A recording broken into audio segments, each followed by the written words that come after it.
So in this part, we're going to answer this question before us, which says, for the following, complete the square, sketch the graph, and state the range. The domain is all real numbers. So let's zoom in here and look at what we've been given. We've been given this right here, and we've been told that the first thing that we need to do is complete the square. Now, the very first thing you always need to do when you're asked to complete the square is to see if you have anything in front of your x squared term. And you see here how I have a negative? This cannot be. We need to factor out a negative from the whole thing so that we do not have anything in front of our x squared term. So that's going to be our first move here.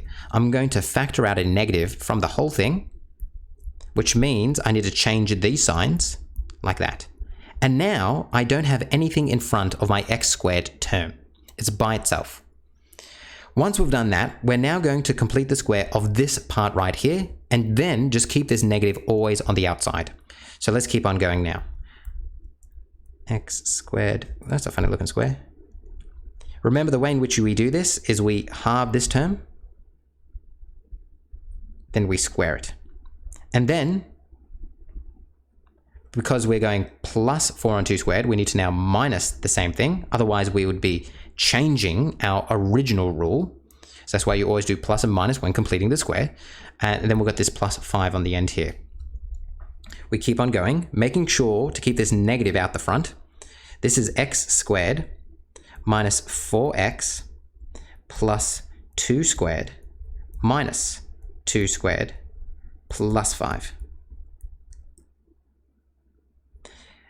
Now, the whole reason why we've done this is because this right here, everyone, this thing right here is a perfect square. So that means I can now write it like this. Y is equal to minus x minus 2 squared. Remember, we know it's minus because I've got a minus and a plus here. Then I've got minus 4 plus 5, close my brackets, just like that. Important that you have the right amount of brackets here, because remember, we need to keep this negative on the outside. Brackets, brackets, x minus 2 squared. Minus 4 plus 1 is plus 1, brackets. Now I want to expand this negative into the whole thing. So it's going to be negative x minus 2 squared minus 1.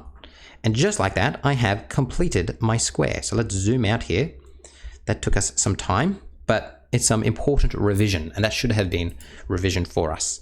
So there is our rule. So we have taken this, we have completed the square. And the reason why we've completed the square is because now we can identify what my turning point is going to be. My turning point is going to be 2, negative 1. So we can come over to our graph here, and we can say, well, this is 2, and this is negative 1. It's going to be right there. My graph is going to look like this. 2, negative 1. Remember, we know that it's going to be upside down because we have a negative here. And this negative is telling me it's going to be a frowny face. Okay, so we have completed the square. We found the turning point. We gave this thing a sketch. And now what we're going to do is we're going to find the domain and range. So let's come here. Let's figure out what my domain is going to be and what my range is going to be. My domain is given to me. It's all real numbers. And that makes sense when we look at this thing because all of my x values are being used because this thing just goes on forever.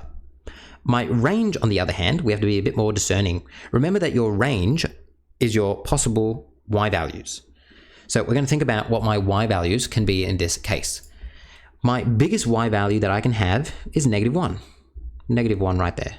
And then it just goes down forever, doesn't it? It just keeps on going down. And the reason for that is because this graph goes down forever. So that means now what I can do is I can say, well, my range is going to be negative infinity all the way to negative 1. And then I put a square bracket there because I'm including that negative 1. So that is going to be my range from negative infinity to negative 1. The domain was given to me. Hopefully you found this useful and you have a good grasp on how to do this. Okay.